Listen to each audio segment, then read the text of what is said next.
introduisez une notion d'activité. Il va un petit peu plus vite.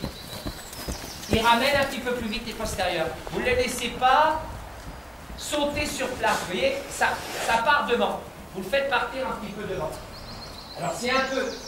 Il ne s'agit pas de partir dans le trop moyen. Hein. Mais vous ne le laissez pas sauter. Et c'est une qualité, sauter dans le trop. Sauter sur place. En sautant trop sur place, en avançant donc pas assez, il ne ramène pas assez les postérieurs, parce qu'il n'y a pas assez de mouvement vers l'avant, et donc il reste un petit peu en arrière. Donc obligez-les pour aller plus fort vers l'avant, à se ramener et à pousser la masse derrière, devant. Pardon, c'est pas derrière. Mieux. Et à ce moment-là, sur ce mouvement qui est renforcé, celui-là, ça va. Vous voyez, c'est en nuance, on n'est pas entretenez. Donc, déterminez bien le mouvement où il trotte sur place. Vous savez qu'il tendine avec ses postérieurs, qui est l'escalier tout simplement. Et réintroduisez par l'activité un mouvement plus franc, renforcé, donc sur l'avant. À la suite de ça, vous vous occupez que l'avant s'accorde à l'arrière, que l'arrière passe et qu'il vienne de l'avant. Et donc, et là. Donc pour vous, il avance en colure déjà. Le fait qu'il avance en colure, il y a une notion de tension qui s'établit. L'encolure n'est pas cassée au niveau du garrot. Il descend, il a descendu par là. Et il vient dans ses règles. Donc là, en maintenant l'activité, c'est essentiel, il vient se tendre dans ses règles.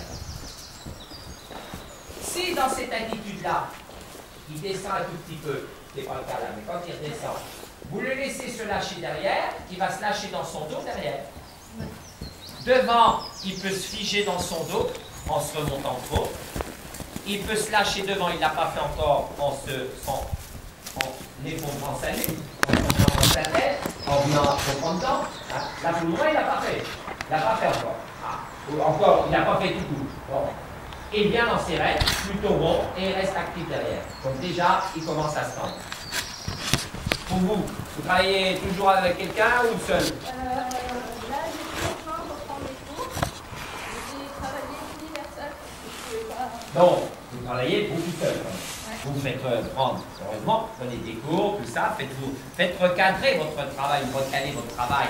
Ah. Et qu'on ne vous dise pas, oh là là là, c'est tout faux, il faut tout reprendre à zéro, là on en prend un grand coup dans le moral, parce qu'on a travaillé tout cet hiver et on dit qu'il faut tout reprendre à zéro. Donc, faites en sorte que quand vous voyez quelqu'un, ils vous disent, ah, il faudrait que ça soit un petit peu plus ci, un peu plus ça, mais qu'on ne remette pas en disant, il faut tout faire. Hein? Donc, ça passe. Notion d'activité, léger renforcement du mouvement. Ce n'est pas simplement le mouvement naturel du cheval, c'est un mouvement où vous introduisez une dose. Voilà. Voilà. Par le seul fait que vous allez un petit peu plus vers l'avant, les postérieurs ne restent pas derrière. Ils sont obligés de venir vous pousser la main. Hein? Et si sur cette allure renforcée, le cheval descend, il descend bien là. Ouais. Bon, et bien là il passe son dos. Donc, quand ensuite vous voudrez faire ça puissance 2, puissance 3, vous ferez le même travail de tension sur l'encolure. Ça va s'appeler la descente d'encolure. Mais déjà, là, par rapport au tout début, le fait qu'il descende un tout petit peu en restant rond, il vient sur ses rênes, et surtout, vous maintenez l'allure, c'est-à-dire pas qu'il débraye dans l'allure. Vous n'intervenez pour le reprendre que s'il est sur les... Donc il va trop vite, c'est possible. Qu'en renforçant l'allure pour introduire cette notion d'activité, à certains moments, ça aille tellement vite qu'on appelle ça précipitation. Et qu'on dise, oh là, il faut que je reprenne, ça va trop vite.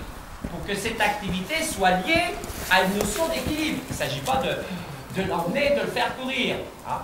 Pour le moment, votre problème d'équitation, c'est d'activer. Ça se fait quand même assez facilement.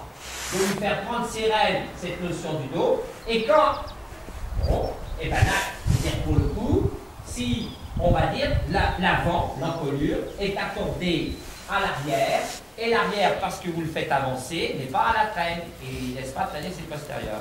Donc déjà, votre travail, si vous travaillez comme ça, le même juge qui vous a un jour sanctionné, et peut-être à juste raison, vous voyez, ça vous a sanctionné, parce qu'on voit bien au début qu'il se dandine, parce que j'appelle ça dandiner, hein, et bien vous a sanctionné, de dire ah, Marion, votre cheval, là, il commence un peu à s'activer, plus en place derrière, il commence à avoir cette notion de tension, et là vous allez dire ah, ça met en confiance quand même, hein.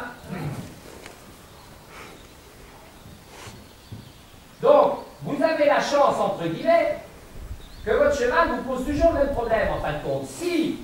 Si vous n'êtes pas concentré pour toujours maintenir cette notion d'activité, lui qui doit être légèrement paresseux, hop, il débraille tout de suite.